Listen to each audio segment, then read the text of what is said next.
Islamophobe. Il y a vraiment des gens qui disent ça premier degré, quoi. C'est bizarre, j'ai pas envie qu'il me donne de l'amour. Il se prend pour qui en fait? Il se prend pour Pourquoi pas? Mais comment ça, je veux pas qu'il me donne de l'amour? Au contraire. que Jésus a existé. Et est-ce que c'était un gros baiser? Il n'y a pas de pire ou de meilleurs arguments. Tous les arguments athées ne tiennent pas.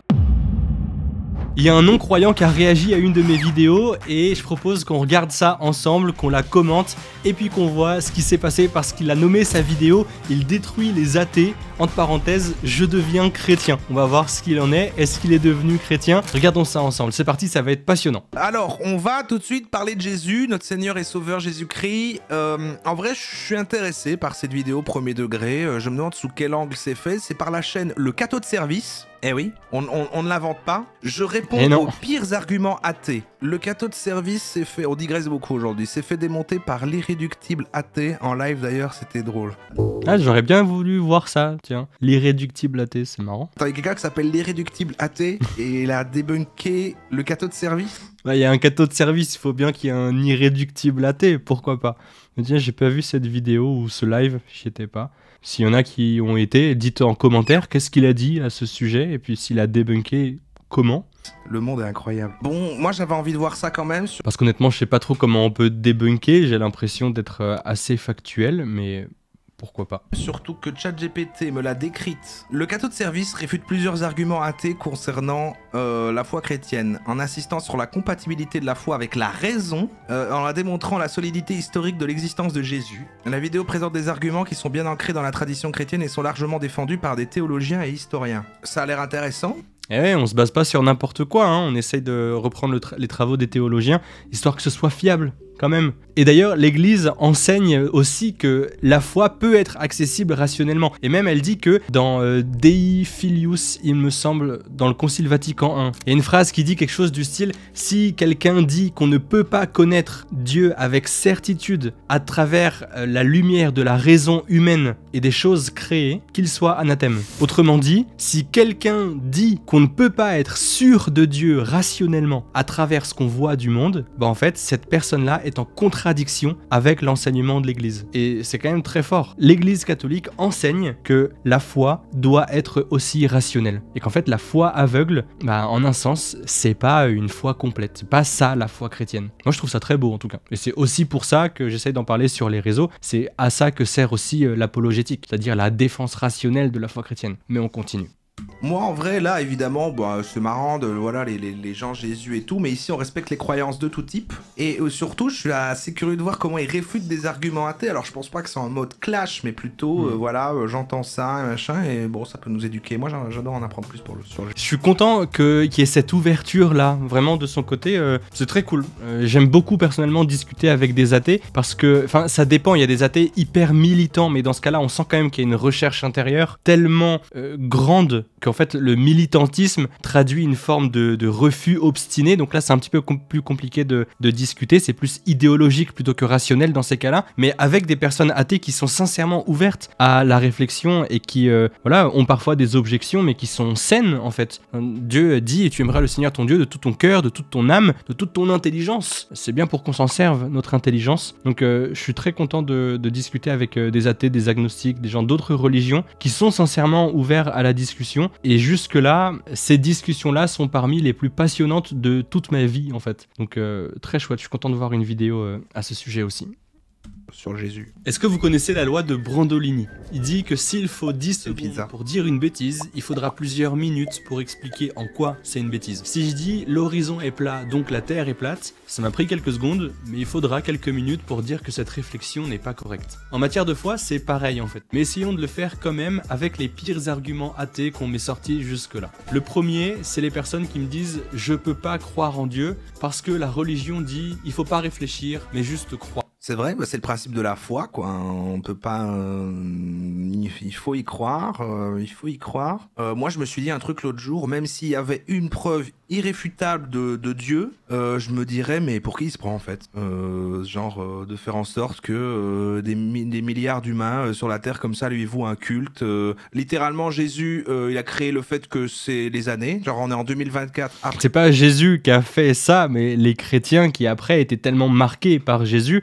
Effectivement, Jésus, il a eu une influence telle que même le calendrier a été basé sur lui. Ça montre quelque chose, mais là, il semble montrer une forme d'orgueil ou de prétention de Dieu. Mais déjà, si Dieu existe, c'est le créateur de l'univers, nous, on n'est rien face à Dieu. Et pourtant, il nous crée, donc en fait, il porte une attention sur nous, c'est extraordinaire. Mais en fait, si Dieu existe, Dieu fait ce qu'il veut. Donc en fait, c'est pas une histoire de prétention ou de quoi que ce soit. Nous, on serait prétentieux de chercher à dire ce que Dieu peut ou ne peut pas faire. Mais là, il y a quelque chose d'autre en plus, c'est que il dit, mais pour qui il se prend Dieu? Mais en fait, essayons de retourner les choses. Si Dieu existe vraiment, en fait, il existait avant notre existence. Donc il n'a pas besoin de nous. Et pourtant, il nous crée. Notre existence ne lui ajoute rien à Dieu. Elle ne lui enlève rien non plus. Et pourtant, on existe. Donc ça veut dire que Dieu, qui est plénitude en lui-même, il n'a pas besoin de nous, mais il nous crée quand même. Et donc là, c'est purement généreux, c'est gratuit. Cet acte créateur, c'est de l'amour pur en soi. La générosité, c'est un cadeau,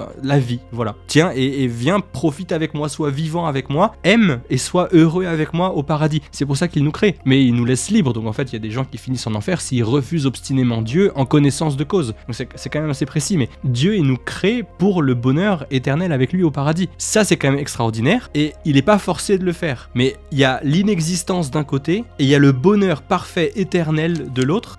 Entre l'inexistence et le bonheur parfait, en fait, il est mieux de pouvoir avoir le bonheur parfait. Et Dieu nous donne ce cadeau-là. Donc c'est pas une prétention. On devrait pas, je pense, dire pour qui il se prend Dieu. C'est au contraire être reconnaissant, mais quel extraordinaire don, en fait, qui nous est fait là. Autant l'accepter. 2024 après Jésus-Christ, alors le gars, c'est basé sur les années, quoi. Il a créé le système de... On compte le nombre d'années par rapport à sa naissance. Je trouve ça ultra égocentrique. Le melon du mec, en fait. Le melon du mec. Une nouvelle fois, c'est pas Jésus, c'est les chrétiens, mais bon. Je n'aimerais pas, même s'il arrivait là devant moi. Mais dans ce cas, même s'il arrivait là devant moi, j'aimerais pas. Genre, je croirais pas. Je deviendrais pas croyant. En gros, même s'il arrivait là devant moi. Mais en fait, est-ce que, du coup, c'est une réflexion rationnelle dans ce cas-là? Est-ce que c'est pas justement quelque chose d'idéologique, un présupposé? Même si j'avais la preuve de Dieu, j'y croirais pas. Autrement dit, c'est comme dire, je ne crois pas que ce micro existe. Pourtant, il est là en face de moi, je le vois, je peux le toucher. Donc, si je choisis de ne pas y croire alors que je le vois là, c'est idéologique, c'est irrationnel. C'est un refus obstiné alors que j'ai tout pour y croire. Si Dieu se révélait là en face et qu'on dit non, même s'il se révélait, même si on avait une preuve, même s'il arrivait là en face de moi, j'y croirais pas, j'aimerais pas, c'est là encore, il est en face quoi, c'est un refus obstiné qui est dommage, qui est irrationnel, et c'est ça qui nous perd. C'est précisément ça qu'on a, cette séparation volontaire d'avec Dieu, c'est précisément ça qu'on appelle l'enfer. Donc c'est trop dommage, c'est non seulement à mon sens irrationnel, dommage, tellement évitable si on est honnête dans notre recherche. Si Dieu se révèle et qu'on arrive à des arguments convaincants, ou même carrément une preuve de Dieu, si rationnellement on n'a plus de doute possible, on est forcé de croire. La vérité s'impose elle-même. C'est ce que dit l'Église officiellement. La vérité pénètre l'esprit avec autant de douceur que de puissance, et elle ne s'impose que par la force de la vérité elle-même. Non, personne dans le christianisme n'enseigne la foi aveugle. La foi aveugle, elle est dangereuse. Comme le dit Lennox, c'est celle qui pousse de jeunes hommes à détourner des avions pour les cracher dans des tours. La foi aveugle, et c'est celle qui pousse aux pires horreurs. Une ferme confiance, c'est très bien, mais ça n'a rien à voir avec une foi aveugle. Parce que cette confiance doit au départ avoir des fondements rationnels solides. Aucun catholique formé ne dira qu'il ne faut pas réfléchir. C'est intéressant, hein, et là il lâche des trucs, ça change déjà ma vision du truc. Mais... c'est bien pour qu'on s'en serve. C'est tant mieux. C'est pas pour rien que 90% des prix Nobel en sciences sont croyants, selon l'étude de Baron. Ça c'est fou, hein, ça par contre, ça c'est fou. En fait, là il y a une petite nuance à apporter. J'ai dit 90% des prix Nobel en sciences sont croyants, non, ils sont affiliés à une religion. C'est quand même différent. En tout cas, ça change rien au point là, qui est de dire que la foi et la science sont pas contradictoires, mais complémentaires, et qu'on peut tout à fait être chrétien et être à fond dans les recherches scientifiques. Et même, je dirais plus, c'est que quand on va à fond dans la recherche scientifique, alors on arrive à la vérité de la foi chrétienne. Et c'est pas pour rien qu'il y a d'extraordinaires physiciens et qui étudiaient la cosmologie, qui étaient croyants ou même catholiques. Je pense à Georges Lemaître, qui est un prêtre catholique et qui a théorisé le Big Bang, ou Newton, ou Mendel, le père de la génétique, même si là c'est autre chose, c'est un autre domaine d'études en sciences. Mais il y a Planck, il y a Kepler, il y a tellement de gens qui, grâce à la recherche scientifique, ont approfondi leur foi. Ou parce qu'ils avaient la foi, ils voulaient approfondir la recherche scientifique. Les deux vont dans le même sens finalement. Ça c'est fou, j'ai déjà entendu là des gros scientifiques qui sont croyants, ça toujours, c'est vrai que c'est mystérieux ça. Roukabash. C'est pas mystérieux, on peut pas s'arrêter s'arrêter à dire c'est juste mystérieux. On doit alors admettre que la foi ne peut pas être irrationnelle et qu'en fait, quand on cherche, qu'on creuse en science, on peut admettre rien que ça, que la foi peut être vraie. Donc non, c'est pas mystérieux. Ça nous fait arriver à un point que la foi, pourquoi pas? En fait, si on reste dans un langage de « Ah, c'est mystérieux, ah, c'est vrai que c'est bizarre », en fait, ça nous évite d'y penser. Mais en fait, il y a un côté très engageant là-dedans. Au contraire, on devrait y penser. Si c'est mystérieux, on devrait se dire « Et pourquoi pas ?» Et surtout « Et pourquoi pas moi ?» Chalève en 2003. Scientifique. Et c'est pas pour rien non plus que les grands maîtres en philosophie sont croyants. Allez dire à Thomas d'Aquin, à Saint-Augustin, à Blaise Pascal qui ne savent pas réfléchir, ou à l'abbé Lemaître qui a théorisé le Big Bang, ou Gregor Mendel, le père de la génétique, Louis Pasteur, le plus grand esprit de son temps. Encore, on l'entend encore. Qui les poussait à réfléchir autant, à étudier et à explorer les sciences. Deuxième argument athée que j'en ai marre d'entendre. Chaque fois il met des gueules. C'est quand il a demandé génère-moi une tête d'athée. Les religions se contredisent toutes entre eux. On va transmettre ça au monteur de la vidéo. Est-ce que c'est une tête d'athée ça? Les religions se contredisent toutes entre elles, donc aucune n'est vraie. Mais le fait que les religions se contredisent entre elles n'est pas le signe qu'aucune n'est vraie, mais ça veut dire qu'il n'y en a qu'une seule qui est juste. Que soit aucune n'est vraie, soit une seule d'entre elles est vraie, puisqu'elles ne peuvent pas toutes l'être croyez que c'est laquelle la vraie? Simultanément. Mais il faut pas faire de raccourcis dans les réflexions. Dans South Park, ils disent que c'est les Mormons. Vrai est tout à fait vérifiable et il y a plein d'arguments qui vont dans le sens du christianisme. Regardez n'importe quelle vidéo de ma chaîne, celle-là par exemple, qui parle justement de la multiplicité des religions. Troisième argument athée qui me... J'aimerais trop... Non seulement il y a celle qui s'affichait à l'écran, mais je vous propose aussi de regarder cette vidéo sur les différentes religions et à quel point le christianisme est en fait unique et que malgré la multiplicité des religions, le nombre de religions différentes n'est pas une contradiction à la foi chrétienne, mais au contraire, ça réaffirme et à mon sens, le fait qu'il y ait tellement de religions, ça peut montrer en un sens que le christianisme est vrai aussi. Bref, regardez cette vidéo, c'est hyper intéressant. J'aimerais trop croire en une religion.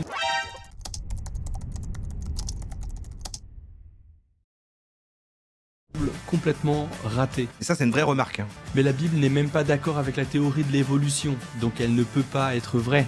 Dire ça, c'est mal comprendre et la Bible et la théorie de l'évolution. Et c'est vrai ça, les cathos dans le chat, dites ce que vous pensez de son argumentaire, là, comment vous ressentez par rapport à ça, vous? Darwin lui-même dit que la théorie de l'évolution est compatible avec la foi, vu qu'il était lui-même chrétien au départ. À la fin de sa vie, bien après avoir publié ses travaux les plus connus, et pour des raisons différentes, il se disait plutôt agnostique, mais jamais athée. Plus je vieillis, plus je comprends les croyants. Ah, moi je comprends de fou, mais malheureusement tu peux pas choisir d'arriver à... C'est dur de se forcer à croire en un truc, sinon je le ferais, franchement je le ferais. Il est agnostique.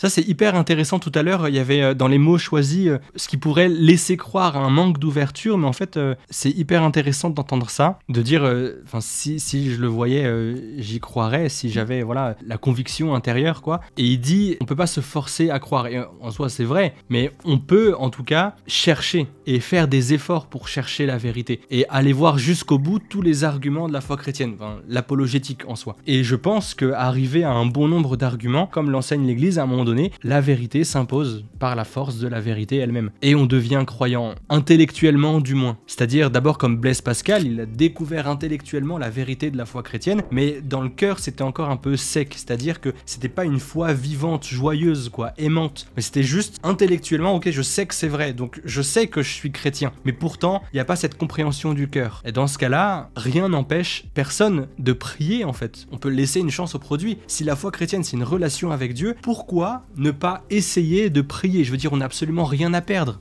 On se pose en silence 30 secondes et on dit Dieu, si c'est vrai, Jésus, si t'es vraiment Dieu et que c'est vrai que tu m'aimes et que la foi chrétienne est vraie, mais fais que je te connaisse. Remplis mes pensées, mon cœur, fais que je t'aime aussi et que je te connaisse vraiment tel que tu es. Rien n'empêche de faire cette prière et je suis sûr que si on l'a fait et qu'après on prend le temps de regarder vraiment ce qui change dans notre vie, dans les jours, dans les semaines, dans les mois qui viennent, en fait Dieu répond. Et Dieu répond toujours. Donc je mets au défi tous les non-croyants ou les recommençants ou ceux qui doutent de faire une prière. Voilà, Dieu, tu vois que je suis en plein doute, alors donne-moi des rencontres, des arguments ou alors une conviction du cœur pour que je puisse croire en toi et en être sûr. Amen. Il est agnostique. La Bible, c'est pas un seul livre dans un seul genre littéraire. Donc on peut croire aux dinosaures et tout et Jésus. Bah oui. Ça n'avait en fait jamais été un débat dans le christianisme. On a trouvé les fossiles. Donc en soi, on sait qu'ils ont existé. Maintenant, si on n'en parle pas explicitement dans la Bible, si on ne parle pas de toute la réalité biologique, géologique du monde dans la Bible, ça ne veut pas dire que la Bible le conteste ou le contredit. Non, la Bible ne fait que dire ce qui est essentiel à la foi. La Bible ne dit pas non plus qu'il faut se brosser les dents tous les jours, et pourtant c'est normal, parce que la Bible dit qui est essentiel à la foi. Et ce qui n'est pas essentiel, c'est pas forcé que ce soit dans la Bible. Personne ne peut se rappeler du jour de sa naissance, de mémoire. De la même manière, l'humanité ne pourrait pas dire comment elle est apparue de mémoire. La Genèse, c'est une longue réflexion théologique. Aucun chrétien formé ne lit ça de manière littérale, ni même les Hébreux qui avaient écrit ce texte. Il y a d'autres... Mais comment ça marche avec Adam et Ève? C'est genre, il y a les dinosaures et tout d'un coup... allez, si on oublie les dinosaures, du coup, je veux dire, tout ce qui est homme de Néandertal, machin, ça ne va pas avec le fait qu'il y avait Adam et Ève. Livre de la Bible. Ah si, parce qu'en fait, Dieu a tout à fait pu générer, commencer et accompagner une évolution avec des êtres qui n'étaient pas encore des êtres humains. Et à un moment dans cette évolution, Dieu les a fait changer de nature. Il y a mis une âme humaine. Et à ce moment-là, ces êtres sont devenus Homo sapiens, des êtres humains. Donc c'est pas inconciliable en fait, la théorie de l'évolution et la réflexion chrétienne. Après, le darwinisme a ses failles, et en fait on pourrait en faire une vidéo d'ailleurs. Aujourd'hui, dans les domaines d'études scientifiques, on est encore très loin d'un consensus scientifique à ce sujet. Mais une nouvelle fois, on pourra en faire éventuellement une vidéo. En tout cas, il n'y a pas de contradiction en soi entre la théorie de l'évolution et la réflexion chrétienne. Va pas avec le fait qu'il y avait Adam et Ève. Livre de la Bible. Vous avez compris? Qui se lisent littéralement, parce qu'ils sont historiques, comme par exemple l'évangile ou les actes. C'est un dino qui donne la pomme. Mais non, il y a un serpent. Il y a un serpent dans l'histoire. C'est une allégorie. En fait, Adam et Ève nus dans un jardin avec un fruit et un serpent, tout ça ce sont des images, c'est-à-dire que ça dit quelque chose de vrai, mais d'une manière poétique. Autrement dit, les premiers êtres humains ont existé réellement, mais c'est peut-être pas deux personnes dans un jardin à poil. Le diable existe, mais c'est pas un serpent qui parle. Le péché originel, la séparation d'avec Dieu existe. L'orgueil humain existe, c'est pas croquer dans un fruit. C'est une longue allégorie, une métaphore filée, c'est beaucoup de langage poétique. Mais ça dit quelque chose de théologiquement vrai derrière. Ah, c'est métaphorique? Donc il y a des gens qui sont croyants qui disent non, mais tout ça, c'est des légendes un peu pour nous éduquer. Non, c'est pas des légendes. Il faut faire très attention entre quelque chose de légendaire, de mythologique et quelque chose d'allégorique. Une allégorie, ça dit quelque chose de vrai. Adam et Ève, c'est vrai. Le péché originel, c'est vrai. Mais dans un langage poétique, c'est très différent. Quand je dis j'ai des papillons dans le ventre, ça dit quelque chose de vrai. Ça dit que je suis vraiment amoureux. Mais ça ne dit pas que j'ai vraiment des papillons qui volent dans mon ventre. Adam et Ève, le jardin, le serpent, le fruit, c'est ça. C'est j'ai des papillons dans le ventre. Ça dit quelque chose de vrai, mais pas littéralement. C'est pas de la mythologie, quoi. C'est pas quelque chose de légendaire juste pour expliquer quelque chose de plus. Non, il y a vraiment une réflexion philosophique. Ça explique vraiment des choses largement, mais il y a aussi quelque chose de réel. Si la théorie de l'évolution se vérifiait comme une certitude et non plus une théorie, alors l'Église la suivrait. Et comme c'est acquis pour les chrétiens de l'Ancien Testament, avant Jésus, ce sont des métaphores, des allégories, des histoires qui apportent un message, permettent de... Là, quand je disais dans la vidéo, si la théorie de l'évolution se vérifiait comme une certitude et non plus une théorie, c'est pour reprendre les études qui sont faites une nouvelle fois dans le domaine académique, on va dire, dans l'enseignement, on semble dire comme vrai, du moins en France, le darwinisme, c'est-à-dire la théorie de l'évolution telle qu'elle est présentée actuellement, mais dans les domaines d'études, vraiment chez les hauts placés en sciences, on va dire, et chez ceux qui ont toutes les compétences et toutes les études nécessaires pour étudier le darwinisme en profondeur, il y en a encore plein qui disent que le darwinisme est rempli de trous en fait, et même de paradoxes, et qu'en soi, il ne peut pas être vrai tel qu'il est enseigné. Et donc il nécessite plus de recherche encore. Mais ça, c'est une nouvelle fois un autre sujet. C'est pour ça que je dis que si la théorie de l'évolution se vérifiait comme une certitude et plus une théorie. Même si je fais bien la distinction là entre une hypothèse scientifique et une théorie scientifique. La théorie, quand même, un peu plus vérifiée que l'hypothèse. Donc voilà, on rentre pas dans les détails non plus, juste c'est pour prévenir certains commentaires qui pourraient arriver. Je vois un peu les choses venir. Pas la peine de me reprendre sur ces points de vocabulaire dans les commentaires, on se comprend. Voilà un autre argument athée ou du moins anti-religieux auquel on a une réponse. L'enfer est cruel. Si je te mets un pistolet sur la tempe en disant mange le plat devant toi ou meurs, il n'y a pas de libre arbitre parce qu'il y a une contrainte. Mais alors Dieu menace d'un enfer le montage est... les gens qui ne croient pas en lui, donc il y a... Et quoi? Est-ce qu'il est bien? Est-ce qu'il est raté? Je veux savoir, le montage est quoi?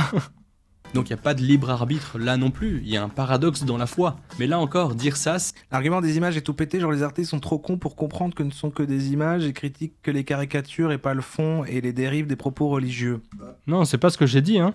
Non, bah là, il reprend les arguments connus selon lui. Après, les deux premiers avaient plus de sens. Enfin, c'est plus des arguments qu'en effet, voilà, c'est ne pas réfléchir. Ou même quand il a dit le truc de si il y a plusieurs religions, elles ont toutes tort. Bon, c'est des trucs qu'on entend. Maintenant, moi, je croyais qu'il y avait des catholiques qui étaient genre, bah si, le premier homme et la première femme, c'était Adam et Ève.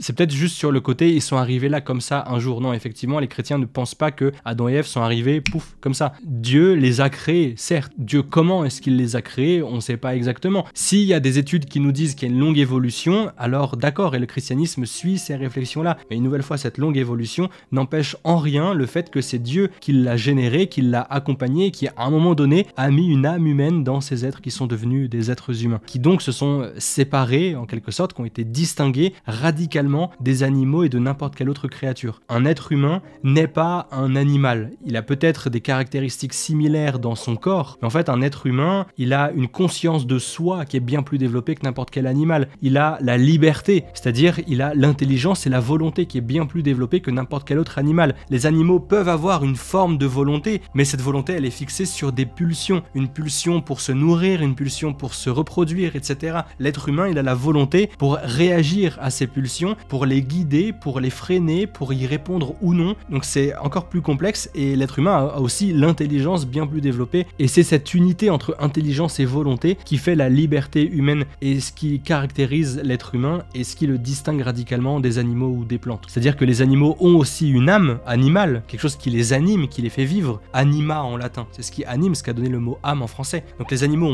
ont une âme animale, les plantes ont une âme végétale, vu que ce sont des êtres vivants aussi, mais l'être humain a une âme humaine et ça le distingue radicalement de n'importe quelle autre créature, une nouvelle fois. Et d'ailleurs, si vous voulez comprendre toute la Bible, le contexte d'écriture, qu'on comprend pas toujours dans l'Ancien Testament de la Bible, si vous voulez voir comment ça a été écrit et pour lire la Bible et la finir avec plaisir, alors j'en ai fait une formation qui vous donne toutes les clés d'après les cours de théologie que j'ai reçus et puis les travaux des spécialistes, des théologiens, des biblistes. Alors allez voir la formation, le lien est dans la description, je suis sûr que ça peut vous être utile.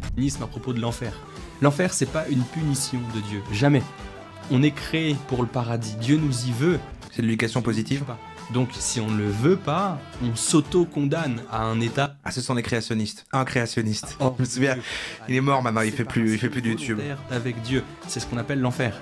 Mais Dieu n'y envoie personne. Malheureusement, même certains chrétiens ne connaissent pas bien la théologie et en parlent mal. Mais selon l'Église catholique, l'enfer, c'est l'état que des gens choisissent eux-mêmes s'ils refusent volontairement Dieu.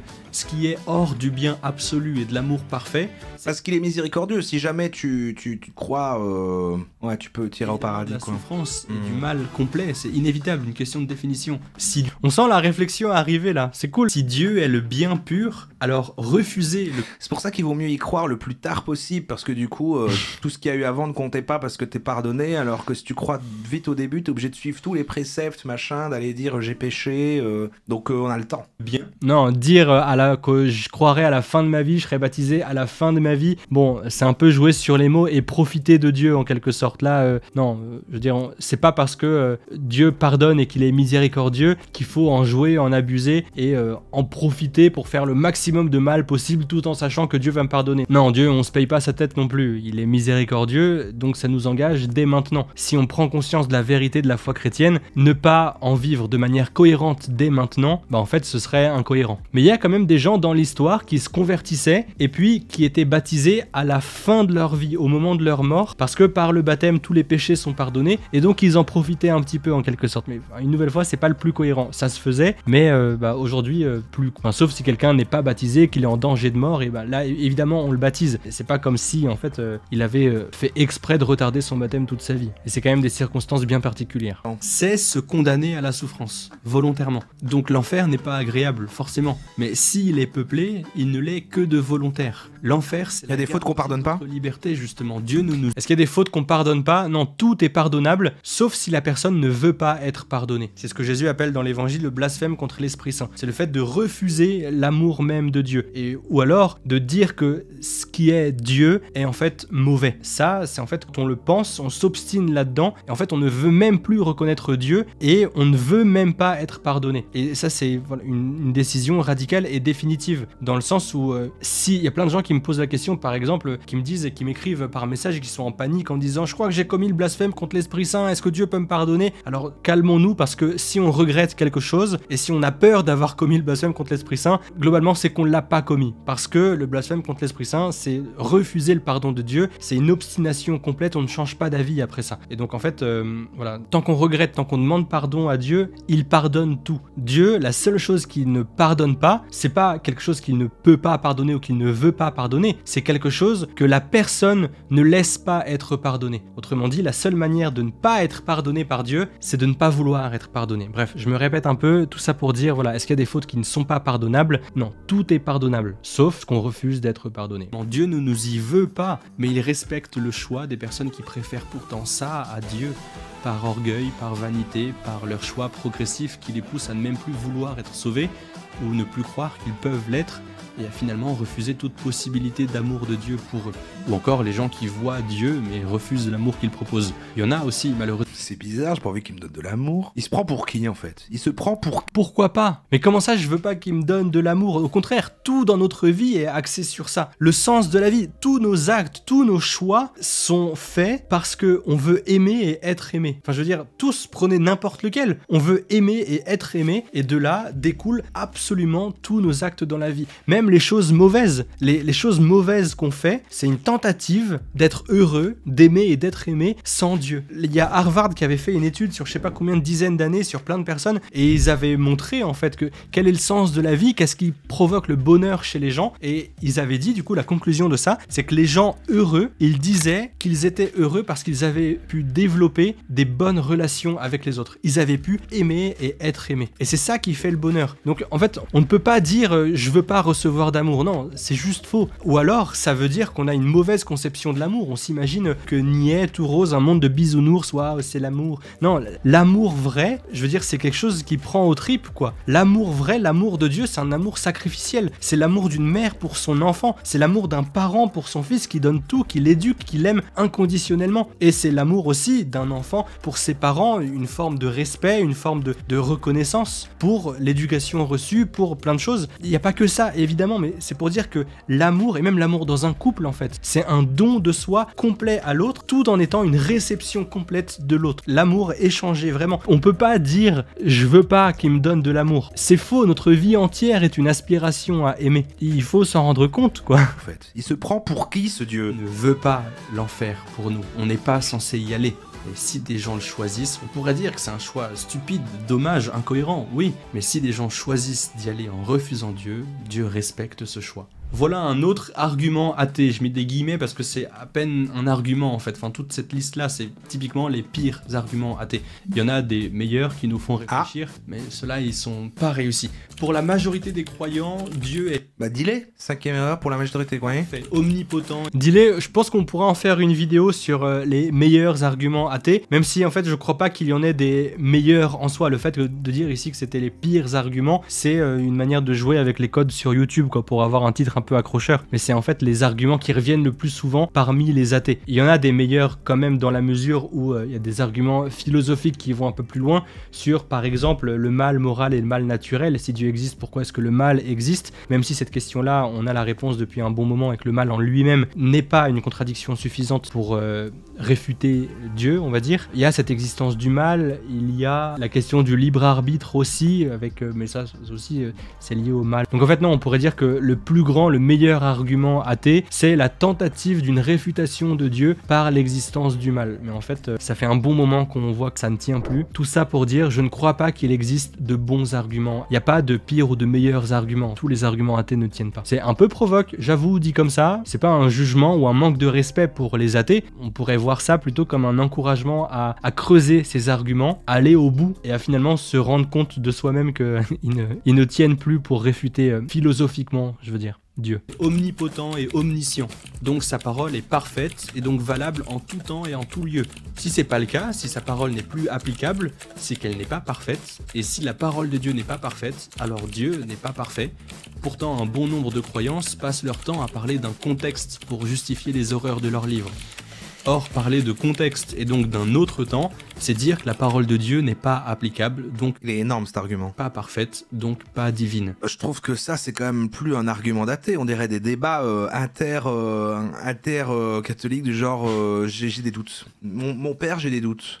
Non, ça c'est un athée qui m'avait présenté cet argument-là en essayant de contredire une de mes vidéos. Donc je l'avais noté parce qu'il me semblait pas mal intéressant et il revenait régulièrement. Le fait de devoir chercher un contexte dans les Écritures, et lui il voyait ça comme une tentative de justifier des horreurs qu'il y aurait dans la Bible. Pour lui, il disait dans tous les textes sacrés. Alors là, je vais en parler juste après. Je pense qu'il y a une différence radicale entre, par exemple, des violences qu'on peut voir dans d'autres livres sacrés ou dans la Bible. La manière de lire la Bible et de l'écrire d'ailleurs est radicalement différente que la manière d'écrire le Coran. Les musulmans voient le Coran comme la parole dictée par Dieu. Les catholiques voient la Bible comme une parole inspirée par Dieu à des êtres humains qui ont écrit avec leur vocabulaire quelque chose de vrai. On va creuser dans tous les cas dans littéralement 30 secondes, donc on va en parler plus en détail après. Pourquoi? Et là, on te répond pour un peu t'éduquer et un peu ça, non? Quand j'étais petit, je pensais que la religion c'était un truc qu'on était obligé de choisir dans la vie, sinon on faisait une erreur de vie. Du coup, j'ai innocemment demandé à mes parents, heureusement je suis une famille athée, et moi 100% athée, j'ai esquivé tout le charlatanisme des sectes. Ah, en étant une famille athée, tu croyais qu'il fallait choisir une. Et donc, ah oui, il faut choisir, parce qu'en fait, si l'éternité existe, on a trop à perdre à ne pas se poser la question. Si l'éternité existe vraiment, si Dieu existe vraiment, et qu'on ne se pose même pas la question, en fait, j'ai vraiment, peu importe dans quel sens on voit les choses, hein, mais j'ai l'impression qu'on passe à côté de notre existence. Si l'éternité existe, et donc qu'on vit pour l'éternité, et qu'on passe notre temps là terrestre à vivre pour autre chose que le sens de notre vie, on passe littéralement à côté de notre vie, quoi. Donc oui, je pense qu'il faut choisir. Enfin, j'essaie d'y réfléchir, mais ouais. Et donc, tous les livres saints ne sont pas divins. Ouais.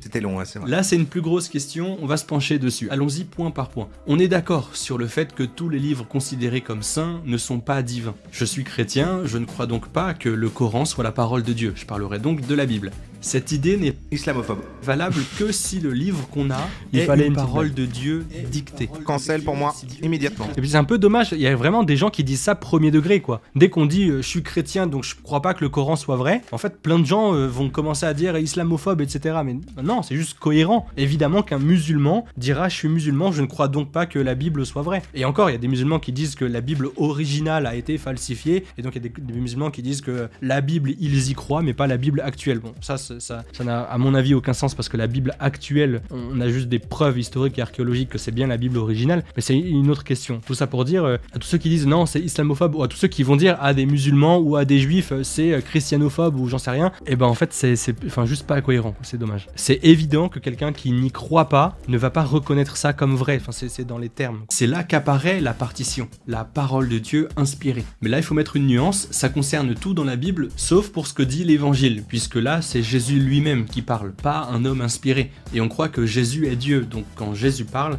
c'est Dieu qui parle. Du moins quand les évangélistes retranscrivent ce qu'ils ont entendu de Jésus. Et donc il est absolument pas incohérent de devoir interpréter des passages de la Bible, notamment dans l'Ancien Testament, puisque les gens ne connaissaient pas encore Jésus. La révélation se faisait progressivement dans l'histoire, en annonçant la venue du Messie, du Christ, Jésus. Et même refuser toute interprétation, refuser de lire un texte dans son contexte, c'est s'empêcher de le comprendre clairement. C'est s'empêcher de comprendre ce que l'auteur a vraiment voulu dire. Je lance un sondage. Ou soit vous êtes athée et vous le croyez, soit athée et vous le croyez pas, soit croyant oui et croyant non, quoi. Que Dieu a voulu dire à travers cet auteur. Et en fait, voyons encore plus loin.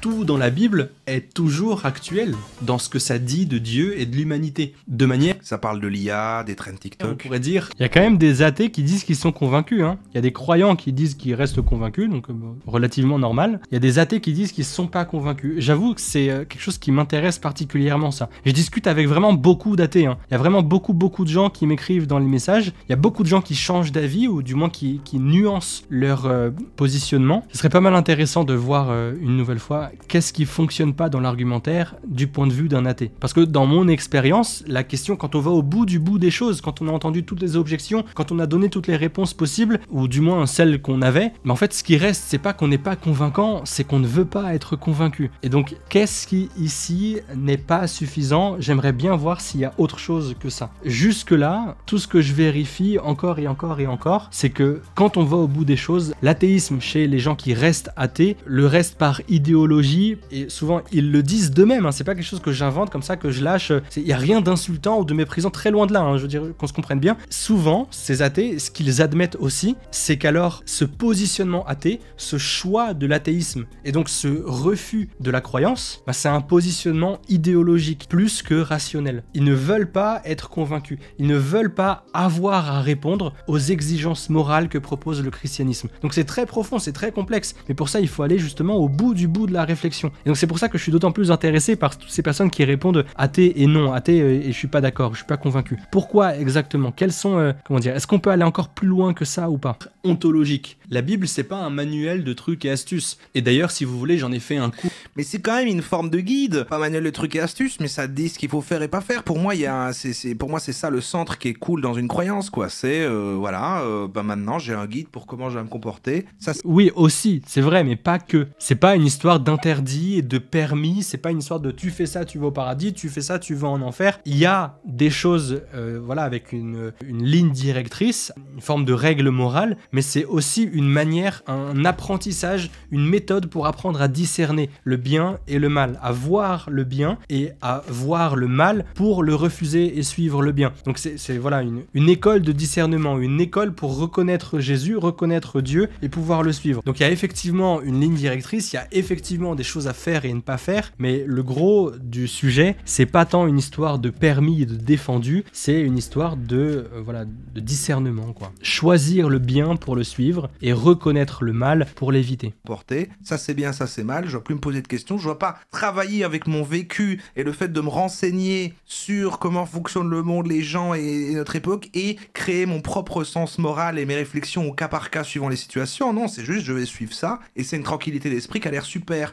Oui, c'est une tranquillité d'esprit, mais ça piétinerait la liberté humaine en fait. Si les textes religieux ou si la Bible n'était qu'une facilité pour faire ça et donc être sûr d'être sauvé, ou alors ne même plus avoir à réfléchir en fait et juste être chrétien, ce serait une foi aveugle, ce serait dangereux, ça n'aurait pas de sens. On a une liberté, il faut qu'on l'exerce. Donc la Bible, ça ne peut pas être une négation de notre liberté. Et si dans une religion il y a trop de facilité, de mon point de vue, si dans un texte, dans une manière de faire, ça se base que ou presque que sur fais ça et fais pas ça, si c'est trop facile, et ben c'est à mon sens un gros indice pour dire que cette croyance est fausse. Donc c'est quand même le christianisme, ça nous engage et ça nous engage dans toutes les dimensions de notre vie, intellectuelle aussi, responsabilisante, morale aussi. La vraie religion, elle ne va pas nier toutes les dimensions de notre existence. Elle ne va pas nier notre jeu personnel, elle ne va pas nier notre discernement, notre liberté, le libre arbitre, elle ne va pas nier nos émotions non plus. La vraie religion, elle rassemble tout ça et elle en montre la beauté et la cohérence. Et c'est bien pour ça que je suis chrétien, c'est parce que en fait le christianisme comble chacune des dimensions de ma vie. Et s'il y a une des dimensions de ma vie qui ne se retrouvait pas dans le christianisme,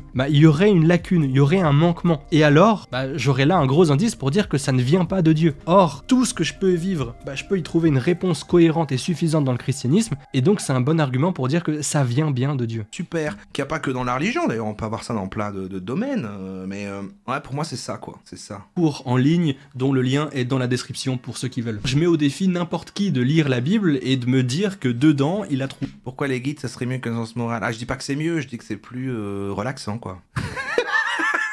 OBM.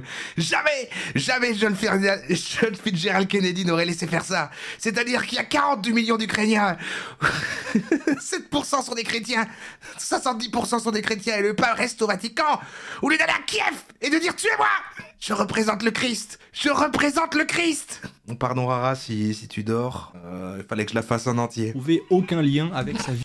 J'ai pas compris. Sa vie actuelle. La Bible est actuelle, même si écrite à une autre époque. Et donc avec des termes qu'on n'utilise plus. T'as les gens qui n'ont pas la ref, peut-être vous me prenez pour un fou, quoi. Mais je crois, je l'ai réécouté quelques fois. Moi, j'ai pas la ref, mais t'inquiète, je te prends pas pour un fou, tout va bien. Je comprends qu'on ait des délires différents. Récemment, ouais, j'ai pas la voix, mais je crois que j'ai l'intonation. Aujourd'hui, pour décrire des événements et des règles passées. Avant, par exemple, pour parler des vêtements, on disait qu'il y avait des tuniques, parce que les gens s'habillaient avec des tuniques. Aujourd'hui, il n'y a plus de tuniques ou de sandales, et encore, si, mais on s'habille plus communément avec. Mais c'est pas pour ça qu'il faut dire que ces paroles ne sont plus applicables aujourd'hui.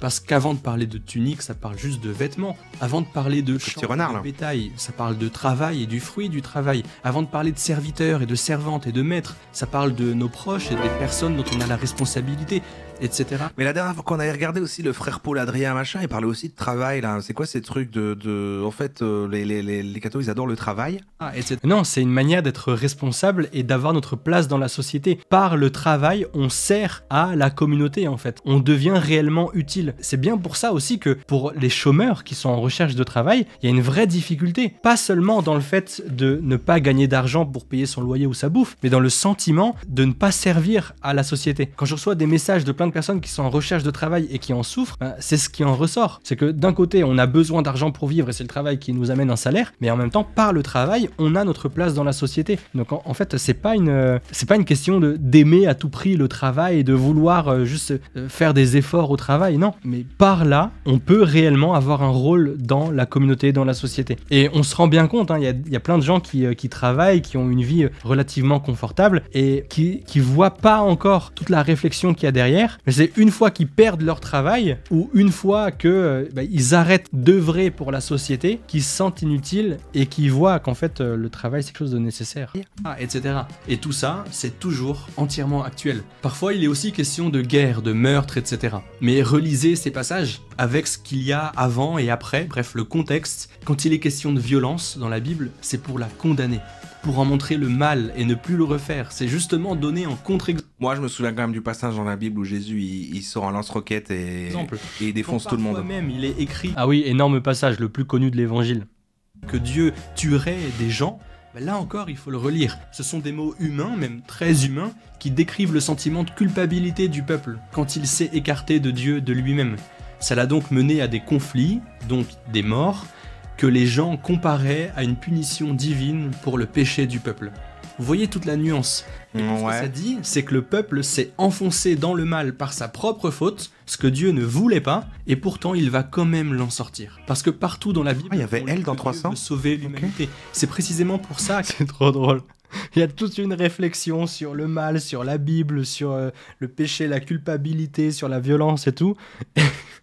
Et puis il retient l'illustration, il y avait elle dans 300. Trop drôle. C'est ça qu'après le péché originel, il est dit poétiquement qu'Adam et Ève partent du jardin d'Éden. Le déni rien n'a de sens dans les gens, mais je suis au courant au moins. Non, il y a un côté effectivement qui prête à contre-argumenter, vu qu'il est sûr, je réponds aux pires arguments athées. Maintenant, je trouve que c'est un angle qui permet d'en savoir plus un peu sur la vision du truc. Moi, j'aurais pas de problème, parce qu'en fait, c'est juste que voilà, il s'est présenté comme je vais donner un sens logique et une raison à la fois, alors que moi je comprends, j'ai pas de problème si des gens sont non, voilà, c'est la spiritualité quoi. Eden, trop cool. Vraiment, plein de bienveillance et tout. Merci pour ça. Avoir une chance d'être racheté et pas mourir dans leur faute. Justement pour ne pas vivre éternellement dans leur péché. C'est pour ça aussi, parce que Dieu veut sauver l'humanité, qu'allégoriquement, il y a le déluge et l'arche de Noé. Parce que Dieu veut sauver l'humanité, symbolisée par Noé. C'est des images du déluge. Qui échappe au mal qui lui est englouti. Le déluge. Cette génération d'IA là, on dirait que c'est des animaux, mais... Ils sont terrifiants. Oui, c'est vrai, ils sont terrifiants. On dirait que c'est des animaux, mais ils ont rien d'animal là-dedans, c'est trop drôle. Ouais, l'intelligence artificielle. Mais bon, c'était une bonne illustration. Généralement, les vidéos sur YouTube, c'est des monteurs qui les montent. D'ailleurs, je les remercie au passage. Merci infiniment pour votre travail. Il y a des moments où je vérifie pas tout en détail. Là, j'avoue que cette image-là, je l'avais pas remarquée. Mais je pense que si je l'avais remarquée, je l'aurais laissée parce qu'en vrai, elle est marrante. Échappe au mal qui lui est englouti. Le déluge, qui est une image une nouvelle fois, dit juste que la foi en Dieu est strictement incompatible avec le mal. Donc non, Dieu ne tue pas des gens. Quand on lit des mots parfois très humains, on se rappelle... Ah oui, et tous les enfants qui ont le cancer. Ça, c'est quand même, en effet, je trouve un argument athée de gros nul, là, quand il dit, bah, s'il y a Dieu, pourquoi il y a des enfants malades? Ouais, c'est effectivement un argument qui revient souvent. On pourra en parler, j'y ai répondu un petit peu dans d'anciennes vidéos, je pourrais en faire des suivantes, mais c'est finalement toute la question du mal. Le mal moral, c'est-à-dire le mal que les gens font, et le mal naturel, duquel on n'est pas responsable, genre la maladie. Mais même ça, en fait, finalement, c'est pas une contradiction suffisante pour essayer de défaire Dieu, rationnellement, je veux dire. Mais on en parlera, je pense, dans des prochaines vidéos, et s'il y a des gens qui veulent déjà commencer à expliquer tout ça, qui connaissent, alors écrivez ça en commentaire. Ou sinon, allez voir un livre qui est disponible gratuitement sur internet, c'est la page 209 et les suivantes. Ça vous prendra 10 minutes de lecture. Le livre s'appelle Les Travers de la Zététique. C'est gratuit sur internet, vous pouvez y aller. Le lien est dans la description, page 209 et suivante. Vous allez voir, ça répond à la question du mal pour montrer que oui, a priori, le mal dans le monde réfute Dieu, mais en fait pas du tout. Rationnellement, c'est pas suffisant pour contredire Dieu, et même au contraire, on pourrait dire que le mal sur Terre permet de rendre encore plus crédible l'existence de Dieu. Mais bon, je vous laisse à votre lecture et je pense qu'on en fera une vidéo bientôt. Des allégories, particulièrement dans l'Ancien Testament. On se rappelle que ce texte n'est pas dicté mais inspiré. La Bible est un orchestre et pour y voir la parole de Dieu, il ne faut pas s'arrêter sur les instruments, ce qu'on entend en surface, mais il faut y chercher la partition. Ceux qui ont écrit ces textes le savaient très bien. Est-ce que vous pensez vraiment qu'ils auraient voulu croire en un Dieu qui tue des gens comme ça? Passons à une autre... Bah, il serait... S'il les fait de manière stylée, je suis en train de me dire, c'est un perso... Mais on n'est même pas sûr que Jésus ait existé. On est en 2024, il faut arrêter de croire des mythes. Justement, on est en 2024, 2025 aujourd'hui, mais cette vidéo-là date de 2024. Vous vous en étiez douté, cette parenthèse est peut-être inutile, mais je le dis juste au cas où. 2024, après qui? C'est sur lui qu'on a fixé le temps. On n'aurait pas pu faire ça si une vraie personne n'avait pas vraiment existé. Bah apparemment si, on l'a fait. Apparemment c'est ce qui s'est passé. Et c'est pour ça qu'on peut faire des blagues, mais c'est le meilleur argument par contre pour justifier aux gens qui mettront en commentaire pourquoi tu te moques pas des autres religions. Déjà je me moque pas, je m'informe. Et ensuite, bah parce que c'est la religion mainstream quoi, c'est celle qui a gagné parce que c'est celle sur laquelle on compte les années. Donc voilà quoi, ça va quoi, ils sont super-héros, on peut pas les faire tomber. D'ailleurs si certaines personnes soutiennent encore la thèse mythiste, donc celle... Enfin, je veux dire, c'est drôle, mais c'est pas complètement faux non plus, quoi. Il dit que Jésus est un mythe, ces personnes, et à mon sens, c'est un petit indice aussi pour permettre de préférer le christianisme aux autres religions, ou du moins dans l'ordre de recherche. Et après, creuser dans le christianisme, se rendre compte qu'il est vrai, devenir chrétien, être baptisé, finir au paradis, si ça, c'est pas génial. Jésus est un mythe, ces personnes ne sont pas des historiens. Moi, je soutiens la thèse que Jésus est une mythe. En fait, d'un point de vue académique... Et je vais lancer ma secte maintenant. L'existence historique de Jésus. Pour dire, on a 42 sources historiques à propos de Jésus, avant l'an 180. En comparaison, pour Jules César et ses conquêtes militaires, on n'a que 5 sources dans lui-même. Au 1er siècle, parmi les 42 sources historiques, il y en a 9 non chrétiennes à propos de Jésus. Je précise non chrétiennes pour dire qu'ils avaient aucune raison de mentir, vu que ces auteurs-là étaient pour certains radicalement opposés au christianisme, ou juste indifférents. Mettez pause si vous voulez lire ce qu'ils disent, ce sera affiché à l'écran, mais parmi ces historiens, on a Flavius Joseph. Mais moi je trouve ça encore pire s'il a existé, c'est-à-dire qu'il a réussi de son vivant, enfin c'est bien fait quoi. C'est sûr que c'est... Mais en fait, c'est pas encore pire s'il a existé, c'est il a existé. Historiquement, ça ne fait absolument aucun doute. Jésus historique a existé. Maintenant, la question c'est, est-ce qu'il est Dieu? Ça, c'est une autre question. Et je pense qu'on peut avoir des arguments historiques rationnels pour dire aussi que oui, il est bien Dieu. D'ailleurs, je vous renvoie à cette vidéo-là, qui essaye de faire un gros résumé de la question et donner une vraie réponse en 3 minutes chrono. Vous me dites si ça vous a convaincu, mais oui, Jésus a existé, ça c'est sûr. c'est sûr que c'était un petit malin, quoi. C'était un petit malin en termes de... Encore plus que Raël, quoi. Tacite. Ou alors, c'était vraiment Dieu. Et donc évidemment qu'il était convaincant. C'est finalement ce qu'on attendrait de lui. Si Dieu existe et que Jésus est bien Dieu, bah en fait, c'est pas incohérent que ce soit crédible. C'est pas incohérent que le christianisme ait marché si Jésus est vraiment Dieu. C'est pas incohérent de croire qu'il y a des gens qui se sont convertis. Donc jusque-là, tout est normal. Quoi. Tacite, Suétone, il a créé la secte ultime. Lucien de Samosate, Galien. Petite différence rapide quand même, au cas où une secte, c'est facile d'y rentrer, c'est très dur d'en sortir. Le christianisme, c'est un peu dur d'y rentrer, ça prend du temps d'être baptisé. Mais si vous voulez sortir, je veux dire, pour arrêter d'être chrétien, c'est hyper simple. Il y a juste à arrêter, quoi. Du coup, si le christianisme était une secte, quand même, ça se saurait. Il y aurait des trucs un petit peu différents dans le fonctionnement. Les sectes, elles utilisent une forme de manipulation par différents moyens, par la fatigue, par l'argent, par la dépendance affective. Je veux dire, dans le christianisme, il n'y a pas ça. La fatigue, non, le christianisme dit prends soin de ton corps, dors bien, prends soin de ta santé. Le christianisme dit l'argent c'est bien, si tu veux remercier, aider à faire vivre l'église, fais un don, mais je veux dire, personne t'oblige à payer quoi que ce soit, tout est gratuit dans l'église, et s'il y a des dons qui sont faits, c'est des dons qui sont proposés en soi. Et puis la dépendance affective, je veux dire, là il y a à voir toutes les études qui sont faites et justement tout le travail qui est fait dans l'église pour empêcher toute forme de dépendance affective. Et c'est justement tout ce qui a été critiqué, par exemple par la SIAZ, tout ce qui peut mener à certains abus, où aujourd'hui on dit tolérance zéro, l'église du côté des victimes, etc. C'est justement pour éviter toute forme de dépendance envers des gens qu'on mettrait sur un piédestal, etc. Maintenant, qu'on s'entende, quand je dis toute forme de dépendance, on vit entre humains de manière interdépendante. Je veux dire, on vit les uns avec les autres, on est interdépendants en soi. Dans la société, je veux dire, on vit ensemble, donc on est dépendants les uns des autres, mais c'est pas une mauvaise dépendance. Pour toutes ces raisons-là qu'on vient de voir, l'église catholique, dans son fonctionnement, est radicalement différente d'une secte quand même. Donc on dit souvent les religions sont des sectes qui ont réussi, ou le christianisme est une secte. Bon, je veux pas parler du fonctionnement d'autres religions. Il y a effectivement des religions qui fonctionnent un peu comme des sectes et qui a des choses à revoir réellement, mais en tout cas, c'est aussi pour ça que je suis chrétien, quoi. C'est parce que je suis complètement libre de l'être. Et que si je pars, je suis complètement libre de partir et je m'attends à aucun danger, quoi. Je suis complètement libre d'être chrétien, de ne pas l'être, de prier, de ne pas prier, de pratiquer ou de ne pas le faire. Je veux dire, si je le fais pas, évidemment qu'il y a des gens qui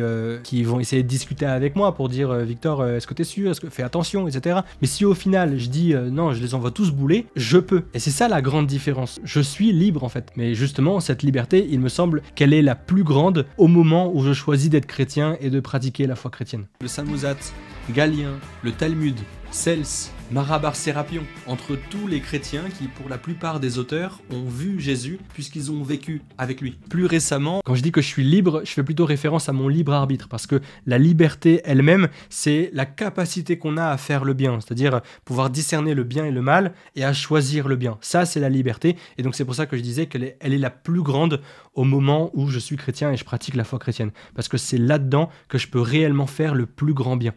Oui. Plus récemment, Bart Ehrman, historien athée, particulièrement connu pour ses travaux sur le Nouveau Testament de la Bible, et particulièrement sceptique aussi, dit clairement que ces positions, c'est-à-dire l'idée que Jésus n'a jamais existé, sont si extrêmes et si peu convaincantes pour 99,9% des véritables spécialistes que quiconque les prônerait aurait autant de chances de trouver une place de professeur dans une structure d'enseignement théologique bien établie qu'un défenseur du créationnisme jeune terre d'atterrir dans une université de biologie de renom. Bref, c'est clair, Jésus a existé et historiquement, ça ne fait aucun doute. C'est vrai ça ? Et si vous voulez regarder... Oui. ChatGPT, est-ce qu'on est sûr à 100%, j'ai même envie de te dire 2000%, que Jésus a existé ? Et est-ce que c'était un gros baiser ? La question de l'existence... C'est quand même... Là, on pourrait vite crier au scandale, au blasphème, etc. sur ce qu'il dit sur Jésus. Mais en fait, là, moi, ça m'interroge particulièrement parce que j'y vois une forme de pudeur. Au moment même où il y a une vraie question qui se pose, mais une question d'ordre existentiel, en fait, sur Jésus, est-ce qu'il a existé ? Et la réponse nous engage. La réponse à cette question-là, elle nous engage réellement dans notre vie, quoi. Et au moment même où la question se pose, on se sent comme forcé de contrebalancer ça avec une blague un peu vulgaire. Comme pour défaire un petit petit peu la tension. Et je me dis que ça veut dire que la réflexion est intense et qu'elle continue. Personnellement, je dirais que c'est plutôt un bon signe. Donc on peut que l'encourager à fond et encourager toutes les personnes qui cherchent et se posent des questions aussi. Peut-être que c'est votre cas qui regardez cette vidéo. Dans ce cas, vous savez qu'il y a toujours des gens qui prient pour vous. Dans les commentaires, là, tous ceux qui regardent cette vidéo, tous les cathos, écrivez en commentaire. On prie pour tous ceux qui se posent des questions. Et tous ceux qui se posent des questions, moi personnellement, je vous encourage encore et toujours à aller poser vos questions en vrai à une vraie personne, quelqu'un qui s'y connaît. Autrement dit, un prêtre dans une église. À la fin de la messe, vous l'attrapez, vous dites « Bonjour mon père, j'ai des questions, est-ce qu'on peut discuter ?» Et ce sera un plaisir. On continue la vidéo. De l'existence historique de Jésus est assez bien documentée. Les historiens sont assez unanimes sur le fait qu'un homme nommé Jésus a bien existé en Palestine au Ie siècle. Il y a des sources, comme les écrits de certains historiens romains, notamment Flavius Joseph et Tacite, qui mentionnent un Jésus ou un Christ. Mais bien sûr, ça ne prouve pas tout ce qu'on dit dans la Bible sur lui, seulement qu'il y a eu un personnage historique qui a inspiré le christianisme.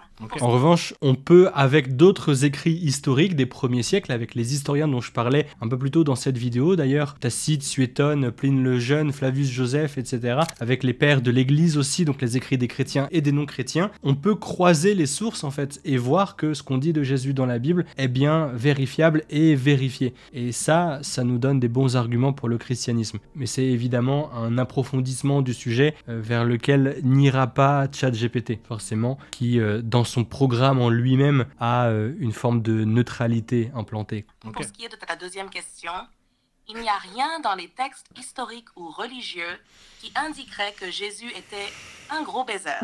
Et en fait, non, il était célibataire. Donc, effectivement, c'en était pas un. Passons. Les récits bibliques mettent plutôt en avant sa vie de prêcheur. Et les évangiles ne mentionnent pas de relations intimes. C'est donc plus une question de croyance. Mais historiquement parlant... Elle a laissé un petit silence avant, en plus, genre... allez, ça va, je vais le dire. Je sais bien que c'est ça qui va te faire rire. Qu'il n'était pas un gros baiser, Romain. Oui, allez, c'est... C'est une forme de test. Si vous aimez bien cette vidéo, quelqu'un qui avait écrit dans les commentaires, il n'y a pas Marie-Madeleine. Non, Marie-Madeleine, il n'y avait eu aucune relation intime avec Jésus. Il y a le Da Vinci Code, le livre et le film qui a voulu laisser croire le contraire. Mais Da Vinci Code, c'est un ensemble de théories du complot, de mythes et beaucoup de choses romancées exprès pour l'œuvre Da Vinci Code. Mais elle ne se base pas sur des choses vérifiées historiquement. C'est très important de mettre ça en nuance. Faut pas croire qu'on voit dans les films. Il y a des films qui se basent sur des choses historique, mais Da Vinci Code en l'occurrence, c'est une fiction qui reprend des éléments historiques sur Jésus, mais dans une fiction. Il faut faire très attention. Malheureusement, ce livre-là et ce film, il a laissé circuler beaucoup d'idées reçues à propos de Jésus, de Marie-Madeleine, des apôtres et tout. C'est dommage. Bien, cette vidéo, mettez un j'aime pour le dire et écrivez en commentaire à quels autres arguments. Ah là là, excuse-moi. Moi, je respecte ce gars-là, quoi. Voilà, il a sa chaîne, le cateau de service. Merci, je te respecte aussi, à fond. D'ailleurs, j'ai écrit un commentaire sous sa vidéo, on a échangé en littéralement 2 mots. Mais c'est chouette de s'intéresser comme ça au sujet. Et c'est chouette d'avoir vraiment cette ouverture réellement pour les questions spirituelles. Il a sa petite guitare, il fait des chansons sur Jésus. Moi, je respecte toutes les croyances. Il est venu contre-argumenter là, je suis pas sûr que ces contre-arguments vont convaincre les athées, mais à mon avis, ça caresse dans le sens du poil sa communauté de croyants, en mode, oh là là, encore une bêtise des athées, et puis nous on est bien, voilà, pourquoi pas. Le but c'est pas de dire encore une bêtise des athées, non, c'est de donner quand même quelques arguments ou quelques contre-arguments à des réflexions fausses qu'on entend souvent. C'est pas une question de parler de bêtises d'autres personnes, jamais. Voilà, pourquoi pas. Ce serait plus intéressant de répondre aux meilleurs arguments. Bah ouais, c'est un jeune sur YouTube, mais en catho, quoi. Bah ouais, pourquoi pas après tout. Les commentaires sont mystiques. Oui, pourquoi pas après tout. Vraiment, j'aime bien sa bienveillance. Je suis content de voir cette vidéo. Merci, ça fait du bien en vrai. Tellement illuminé. Félicitations pour de 30 ans de travail, c'est du costaud. Ouais. Tu es courageux. Moi, je ne repousse que le silence. Je suis trop âgé et trop fatigué pour discuter avec des gens qui, de toute façon, ne m'enlèveront pas la foi. Enfin, moi, je trouve qu'Angelina, elle a arrêté de sensibiliser, enfin voilà, de convertir, quoi. De convertir à la voix du Seigneur. Il y a des gens qui sont sceptiques, quoi. C'est vrai, ils ont pas aimé.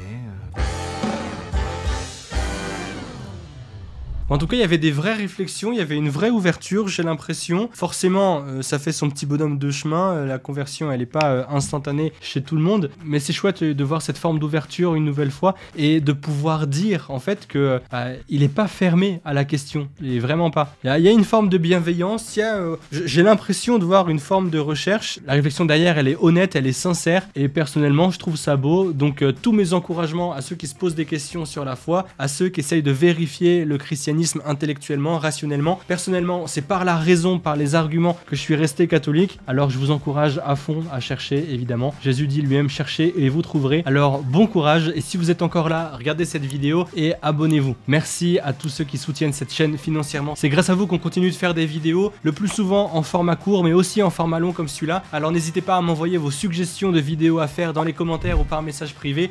Posez vos questions, cherchez Dieu et soyons saints. A plus.